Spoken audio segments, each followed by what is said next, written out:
Hello, welcome to my YouTube channel, What Would Jeff Do? And I just want to do a kind of a short clip today on a little addition I did in the back of my pickup. Do it.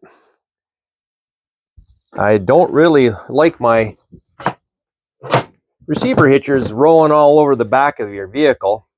So I came up with an idea here to put some light on the subject. Restoring. And actually, I've got a jack in there, an extra jack. And I also keep a block of wood on hand. And it's surprising how many people you can help along the way. I also carry an impact driver. This DeWalt. I really like it. 3-speed, heavy duty.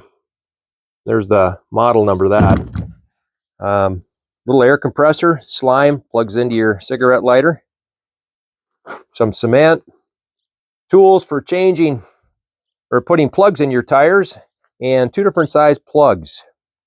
Bought these impact sockets too, pretty reasonable on Amazon. And I keep a pair of knee pads, all in this bag. You never know when you can help someone or you are going to need to fix a tire in the middle of nowhere. You'd be surprised what you run into. But getting back to this, I know I'm going to hear some comments that why don't you just put that in the back in your receiver? But I've run into other people's receiver hitches when they're sticking out. And I've had people or children who've run into other people who've had them sticking in. And then that receiver hitch goes past their bumper all the way into their radiator. And yeah, it does a lot of damage. So I know I'm going to get some haters on this one, but I really think your receivers, your hitches should not be in your receiver if you're not using them. I think there should be a law you can have them back there. Boy, I'm going to get some haters on this. That's okay. Just saying. I think it should be a fine if you got it back there and you're not using it. Store it somewhere, build something, figure it out, but get it out of there. What's the use of a bumper? If you got something sticking out in the back of your bumper, you no longer have a bumper as far as I'm concerned. So anyway, another addition, this swing case. Boy, do I like that for storing tarp straps, items inside, locks here. Also has a lock right here. You can, that holds it in, pull the key out, that keeps it in place. And yes, if you're hauling a lot of 4x8 sheets, it'll come up where it's going to start hitting that. So I just pop mine out and then I can lay it on top of my sheets. It works. But just a couple items I do, and works for me. Doesn't work for you. Comment, don't comment. That's okay.